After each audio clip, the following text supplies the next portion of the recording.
waa kuwii 60 jir u istaagay quudinta bisada dayacnaa. Bisaduhu waa ay barteen muuqaalka Xuseen Xasan Saalax oo markay arkaan way ka soo baxaan meel kasta oo ay ku jiraan.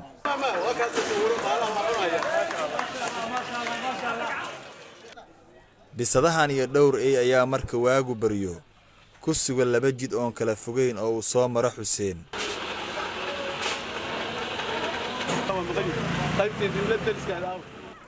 isagoo hawshan ka sheekeeyay xilliga ay ku dhalatay inuu bisadahan wax siiyo.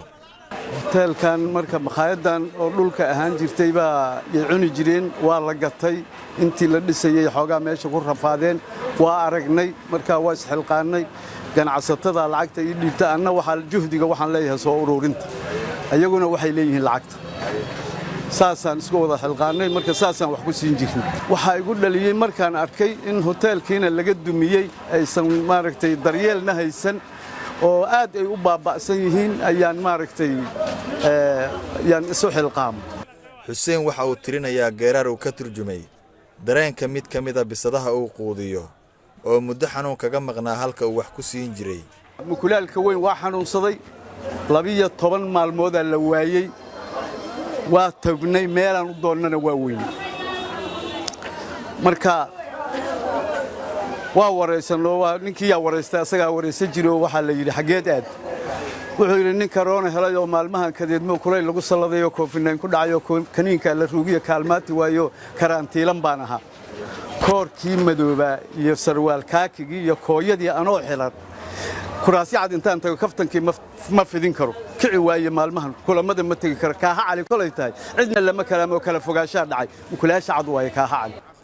nambar gaar ayaa loo sameeyay bisadaha suuqa bakaaraha qaybo ka mid ah ku sugan si ganacsatada suuqaasi lacaga ugu tuuraan nambarkaas kadibna hilib loogu iibiyo. barnaamijkan barnaamij muddo soo socda waaye oo mukulaal quudinta ama mukulaal waxsiinta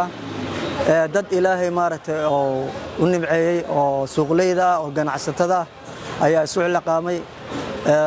waxaana noo xil saaran nin la yiraahdo Sheekh Xuseen Xasan Saalax asaa wakiil nooga hawsha dhan asaa noo wada anagana ganacsatadii kale hadaan nahay waxaan bixinaa wixii qarashaada oo ku baxayo mukulaalahan oo bakaaraha joogo maqaayadaas horta ka xirantay markii ugu horeysay dhibkooda markaas la arkay laakiin waxaan codsanaynaa mukulaalaha magaalada joogo oo intaan waxaan soo nacnay jidka ugu daadinay ilmaha ay dhagax ugu darayaan taasna in maaragtay wax laga qabto oo dadka ay mukulaalaha magaalada joogo wax siiyaan cid walba markay quraacda soo gadanayso ama qadada soo gadanayso ay budgetkooda ku daraan ama barnaamijkooda ay ku daraan inay mukulaalahaas wax siiyaan.